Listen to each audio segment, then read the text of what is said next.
Fracking might hit closer to home soon for Rockbridge County residents. In 1993, the last time we did the management plan for the George Washington, we made just about the entire forest available for gas leasing. Ken Landgraf serves as planning staff officer for the U.S. Forest Service. The agency is planning to release a revised land management plan in June that will either allow or ban horizontal drilling in the George Washington National Forest. Landgraf says the decision could affect up to 4 million people as far away as Washington, D.C., whose water supply flows through the National Forest. County Director of Planning Sam Krickenberger hopes the Forest Service bans fracking, but he says he doesn't think many Rockbridge residents are especially concerned. I mean, a lot of times issues like that seem like they're far away from us, so until you are confronted with it, you're not so excited about it. But a number of Rockbridge County residents we spoke to had formed opinions about fracking. No, I don't think it's a good thing. I would be in favor of banning it. Yes, I've heard about it, but I don't know very much about it.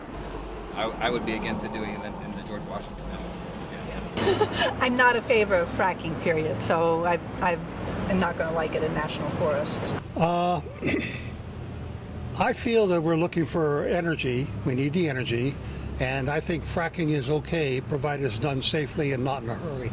I need to know what chemicals are involved, what process is involved, where the water comes from, what type of energy is used as a whole in order to do this type drilling. I don't necessarily agree with a lot of industrial disruption within areas that are designated as national forests, but I think I'm pro fracking as a whole, though. First reaction is no, I don't really like the idea, but I know they're trying to provide more energy in this country rather than going overseas for energy, but I don't know.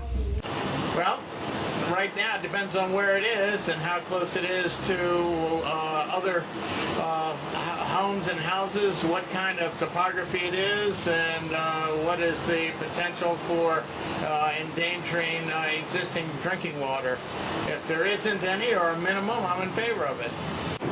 I see the necessity from a certain perspective as far as tapping otherwise inaccessible oil reserves, but my knowledge of it leads me to believe that the environmental effects are too devastating for it to be a viable, sustainable option at this time. My general impression is that I think if we continue with fracking, that we are going to make lots of money doing that, but then in a few years down the road, it's going to be one of those things where probably shouldn't have done that. It wasn't a good idea. It's causing this problem. It's causing that problem. For the Rockbridge Report, I'm Shannon McGovern.